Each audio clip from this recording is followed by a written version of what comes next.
Olá, meu nome é Priscila e junto com a intérprete Débora vamos fazer uma videoaula sobre ângulos. Você sabe o que é ângulo? Em que lugares podemos observar ângulos?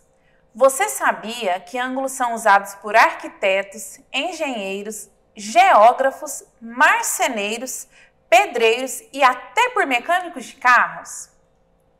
Onde estão os ângulos? Os ângulos podem ser observados nas construções, nos objetos e até na natureza.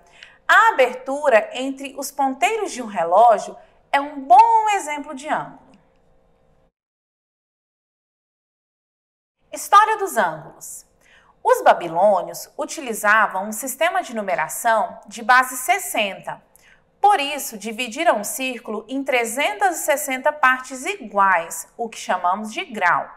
Veja aqui alguns exemplos de ângulos.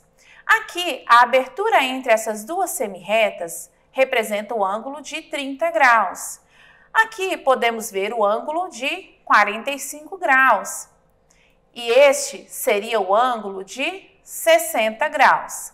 Temos também o ângulo de 90 graus, 180 graus, que é o mesmo que meia volta, 270 graus e a volta completa seria 360. Definição de ângulo.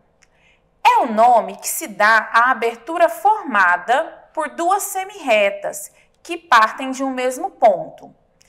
Então, eu tenho um ponto e a partir dele eu faço duas semirretas. Essa abertura entre elas é o que chamamos de ângulo. Essas semirretas são os lados do ângulo e o ponto de onde elas partem é o vértice do ângulo. Então, esse ângulo seria chamado de ângulo AOB ou BOA. Como nomear um ângulo? Usam-se 3 letras maiúsculas, 2 que marcam pontos das semirretas que formam o ângulo e uma que representa o vértice, que pode estar acompanhada ou não de acento circunflexo. Então, esse ângulo aqui, que está com 30 graus, ele é o ângulo AOB, que a gente pode colocar o acento circunflexo no O, que é o vértice, ou não, mas a maioria dos materiais didáticos colocam esse acento para que a gente saiba que é um ângulo. Outra forma de nomear um ângulo é usando simplesmente uma letra minúscula acompanhada ou não de acento circunflexo. Nesse exemplo, eu não tenho nenhum ponto marcado sobre as semirretas, então eu vou chamar ele simplesmente de ângulo A. Ângulo reto. O que é um ângulo reto? É um ângulo que mede exatamente 90 graus.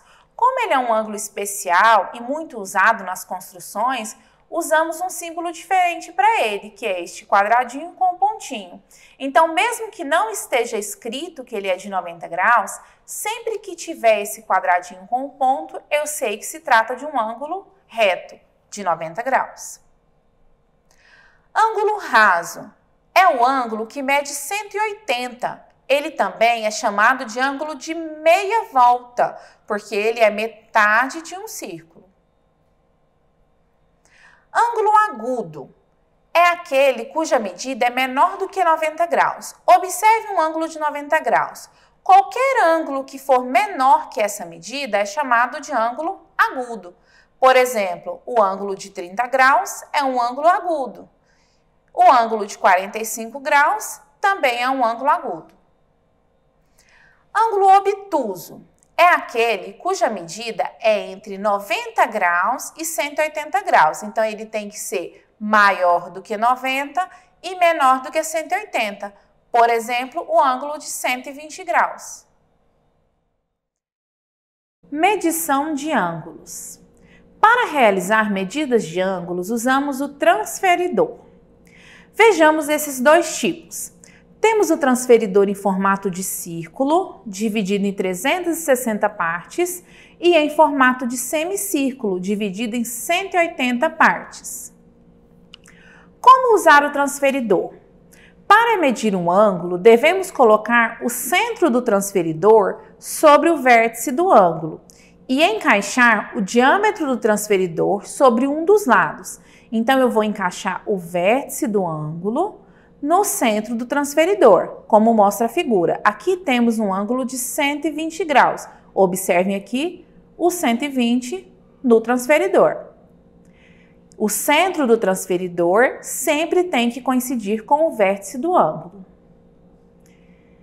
Então, pessoal, essa foi a nossa videoaula de hoje.